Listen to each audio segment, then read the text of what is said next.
We're learning new details about two people in Westmoreland County cited for coughing on others. State police say someone deliberately coughed on another person at a fast food restaurant in Hempfield Township. Another person is accused of doing the same thing at a doctor's office in Unity Township. State police told Channel 11's Melanie Gillespie charges will be filed. Both of these incidents happened coincidentally within just a couple hours of each other, one of them involving a drive-through. Police say this deliberate coughing is leading to criminal charges. No, this isn't something to be taken lightly. Don't joke around. And if you're going to joke around and you're going to do things that put people at risk, be prepared to be arrested for it. That's the message from state police tonight after they say two people deliberately coughed on several people who were working over the weekend.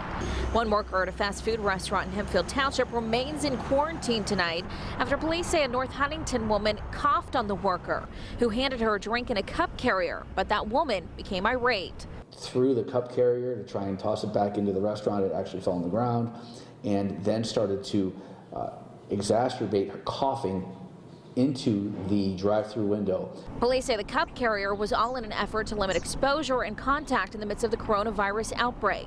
Meantime, several workers inside a Unity Township's doctor's office were trying to do the same thing by wearing face masks. Police say a man showed up at the office and allegedly said to the workers, "That mask is not going to help you," and asked the victim, "Are you sick?"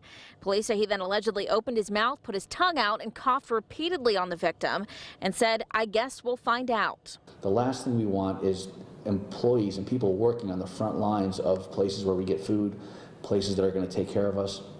They shouldn't have to feel like they're in danger of somebody walking in there and acting ignorant, belligerent, and committing a crime. Investigators say this is uncharted waters for them, and they're working with the district attorney's office to decide how to approach these cases criminally. Now when you're talking about someone that could possibly be spreading a communicable disease, a virus, onto someone else, or just a threat thereof, obviously it's a higher level of attention. And investigators say this man and woman will be facing charges like simple assault, harassment, and disorderly conduct.